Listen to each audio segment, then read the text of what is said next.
परिचय। मुझे बहुत प्यास लग रही है। क्या तुम्हारी पानी की बोतल में पानी है? हाँ, ये लो। आह, अब मैं अच्छा महसूस कर रहा हूँ।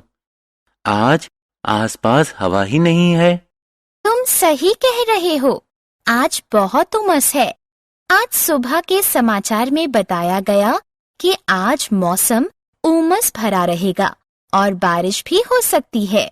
बच्चों, इस पाठ में हम वायु, जल और मौसम के बारे में जानेंगे।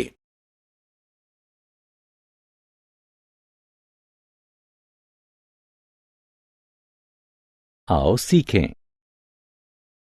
वायु और जल का महत्व बताना, वायुमंडल का संगठन समझना, जल चक्र का वर्णन करना, मौसम और जिन कारणों पर यह निर्भर करता है उसे बताना, मौसम और जलवायु में भेद करना।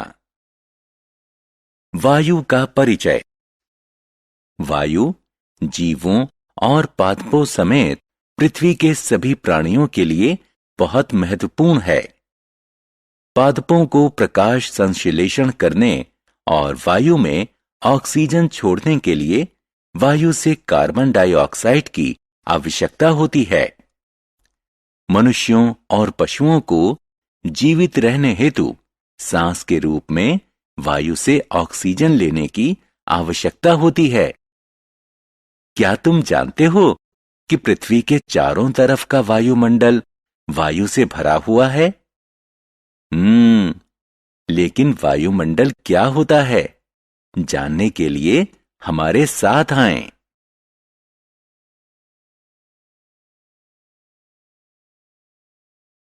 वायुमंडल का संगठन। वायुमंडल विभिन्न गैसों, मुख्यतः नाइट्रोजन और ऑक्सीजन के मिश्रण से बना है, जो पृथ्वी को चारों तरफ से कंबल की तरह लपेटे हुए है। वायुमंडल के बिना हम यहां जीवित नहीं रह सकते। यह सूर्य से आने वाली खतरनाक किरणों से हमें बचाता है और पृथ्वी को पादपों और पशुओं के लिए आदर्श निवास स्थान बनाता है।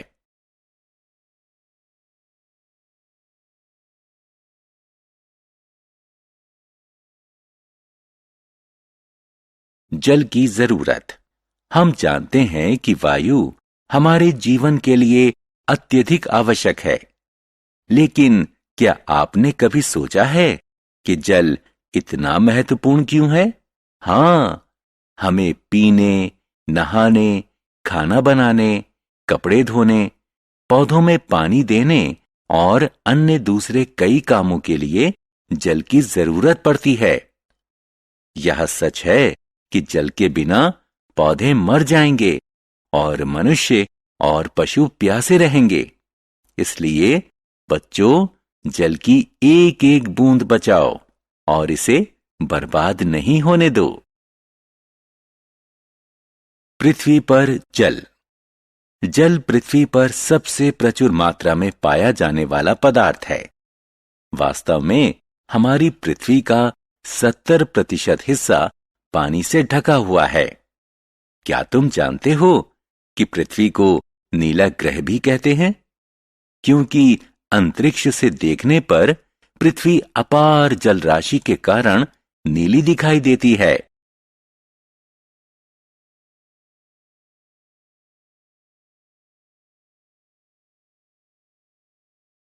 जल की अवस्थाएं।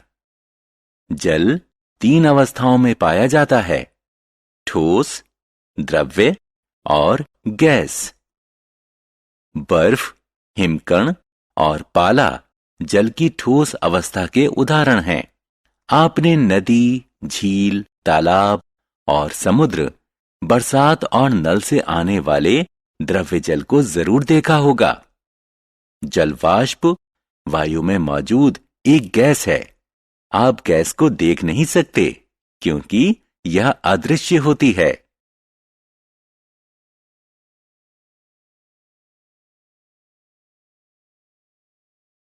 हमारे शरीर में जल। आपको यह जानकर आश्चर्य होगा कि मनुष्य के शरीर के 2/3 हिस्से में पानी होता है। शरीर का तापमान बनाए रखने में इसकी महत्वपूर्ण भूमिका होती है। यह पोषक तत्वों को पूरे शरीर में पहुंचाता है, पाचन को सुधारता है और शरीर से अपशिष्ट पदार्थों को बाहर निकालता है।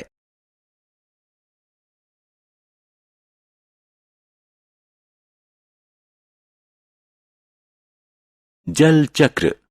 क्या आप ये सोचकर हैरान हैं कि बरसात में सारा पानी कहां से आता है? वायुमंडल में सदैव एक निश्चित मात्रा में जलवाष्प रहती है। यह पृथ्वी की सतह जैसे समुद्र, नदी और झील से आती है। सूर्य की ऊष्मा पृथ्वी के धरातल पर मौजूद इन जल स्रोतों के पानी को गर्म कर देती है, जिससे यह द्रव्य अवस्था से गैस अवस्था में परिवर्तित हो जाता है। इस प्रक्रिया को वाष्पीकरण कहते हैं। वायुमंडल में ऊपर जाकर जलवाष्प शीतल हो जाता है और बादल बना लेता है। इसे संघनन कहते हैं। जब जल कण एकत्रित होने लगते हैं तो वो बड़ी बूंद बना लेते हैं और तापमान के अनुसार बरसात, बर्फ या ओले के रूप में नीचे गिरते हैं। इसे वर्षण कहते हैं। अंततः पानी जल स्रोतों तक पहुंचता है और एकत्रित होता है। आप देख सकते हैं कि जल लगातार धरती से वायु और फिर वापस धरती तक एक चक्र में चलता रहता है। इस प्रक्रिया को जल चक्र कहते हैं। इसलिए बच्चों, हमारे धरती से जल कभी खत्म नहीं होगा।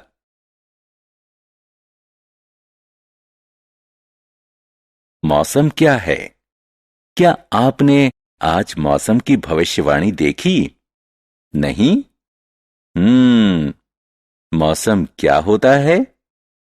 मूलतः किसी निश्चित समय और स्थान पर वायुमंडल की स्थिति को मौसम कहते हैं। मौसम कई कारणों जैसे तापमान, आर्द्रता और वायु दाब पर निर्भर करता है। आइए इन कारणों के बारे में जानें।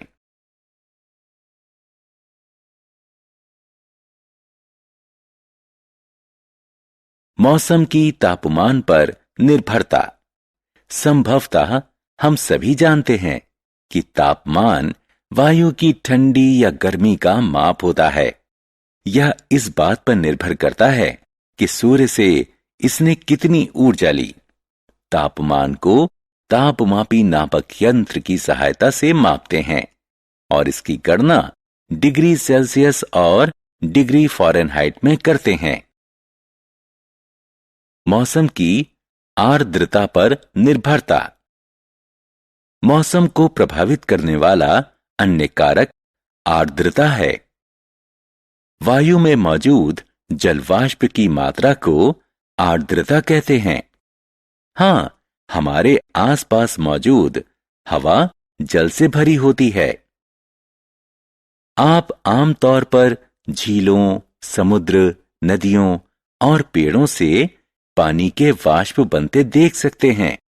जब आर्द्रता बढ़ जाती है तो हमें पसीना आता है और हम चिपचिपाहट और असुविधा महसूस करते हैं।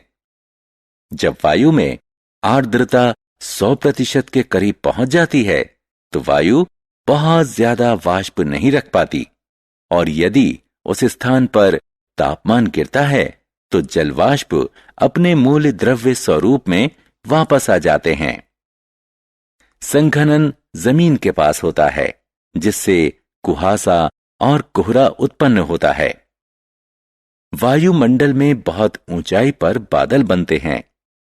अंततः बादलों से पानी बरसात, बर्फ या ओले के रूप में धरती पर वापस आ जाता है।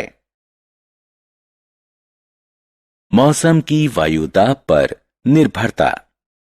आगे क्या? हां, वायुदाब।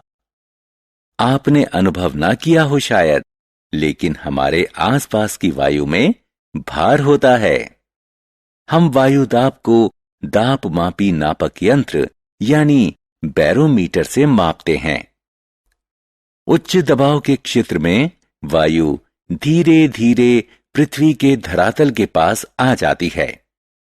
उच्च दाब वाले क्षेत्र में साफ धूप वाला मौसम रहता है। निम्न दाब वाले क्षेत्र में वायु वातावरण में ऊपर उठ जाती है। निम्न दाब वाले क्षेत्र में उच्च आर्द्रता, बादल, बरसात और दूसरे तरह के अवक्षेपण होते हैं।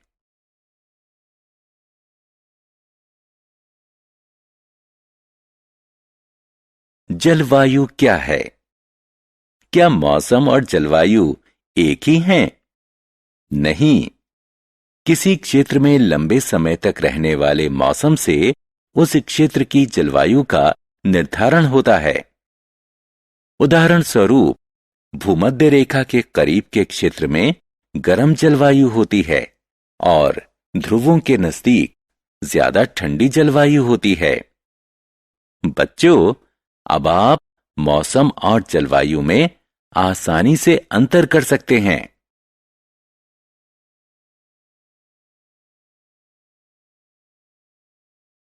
हमने क्या चर्चा की? मनुष्यों और पशुओं को जीवित रहने हेतु सांस के रूप में वायु से ऑक्सीजन लेने की आवश्यकता होती है।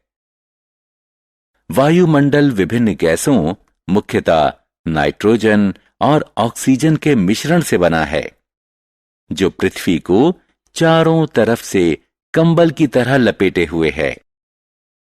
हमें जल की एक एक बूंद बचानी चाहिए और इसे बर्बाद नहीं होने देना चाहिए।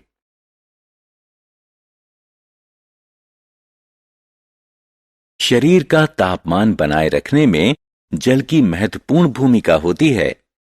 यह पोषक तत्वों को पूरे शरीर में पहुंचाता है, पाचन को सुधारता है और शरीर से अपशिष्ट पदार्थों को बाहर निकालता है। जल के लगातार धरती से वायु और फिर वापस धरती तक आने की प्रक्रिया को जल चक्र कहते हैं। निश्चित समय और स्थान पर वायुमंडल की स्थिति को मौसम कहते हैं।